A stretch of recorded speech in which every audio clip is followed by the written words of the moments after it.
ప్రణతి నిశ్చితార్థం అయితే అవుతూ ఉంటుంది. అలా ప్రణతి నిశ్చితార్థం అవ్వగానే అవని అయితే ఒక మూల నుండి నిల్చుని అదంతా చూస్తూ ఉంటుంది.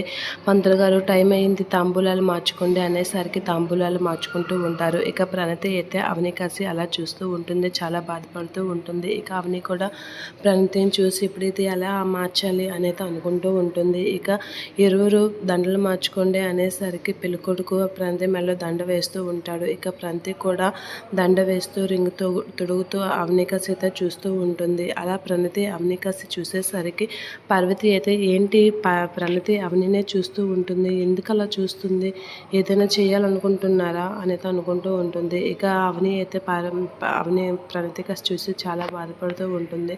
పార్వతి అయితే ప్రణతి అవని కసి చూసేసరికి ఏదో అని ఆలోచిస్తూ ఉంటుంది అవని విషయంలో. ఇక వెళ్తాము అని చెప్పేసి అయితే పెళ్లి వాళ్ళు వెళ్ళిపోతూ ఉంటారు. వాళ్ళని అయితే సాగనంపుతూ ఉంటారు. అక్షయ్, రాజేంద్ర ప్రసాద్ వీళ్ళందరూ సాగనంపేసి వాళ్ళని పంపించేస్తూ ఉంటారు. ఇక పార్వతి అయితే అవని మీదకి సీరియస్ అవుతూ ఉంటుంది. ఎందుకు వచ్చావు, నన్ను చంపడానికి ట్రై చేసింది కాకుండా నా కూతురి పెళ్లి చెడగొట్టడానికి వచ్చావా, నా కూతురిని ఏం చేద్దామని వచ్చావని చెప్పి సీరియస్ అవుతూ ఉంటుంది. ఆ మాటలకి అది కాదు అత్తయ్య, నేను చెప్పింది వినండి అనేది అంటూ ఉంటుంది అవని.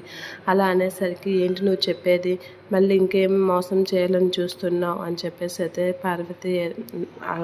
పల్లవి అయితే అంటూ ఉంటుంది. అది కాదు అత్తయ్య అని చెప్పేసి అయితే అంటూ ఉంటుంది.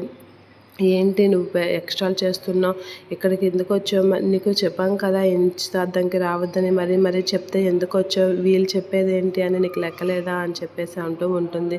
నా కూతురు పెళ్ళి నీ కారణంగా ఆగిపోతే మాత్రం అవని అసలు ఊరుకొని ఇక్కడి నుంచి వెళ్ళిపో అని అయితే గట్టిగా వార్నింగ్ ఇస్తూ ఉంటుంది పార్వతి అయితే అవని అయితే చాలా బాధపడుతూ ఉంటుంది. అదంతా చూసి ప్రణతి అయితే చెప్పలేక అవనిని చూసి బాధపడుతూ ఉంటుంది ప్రణతి.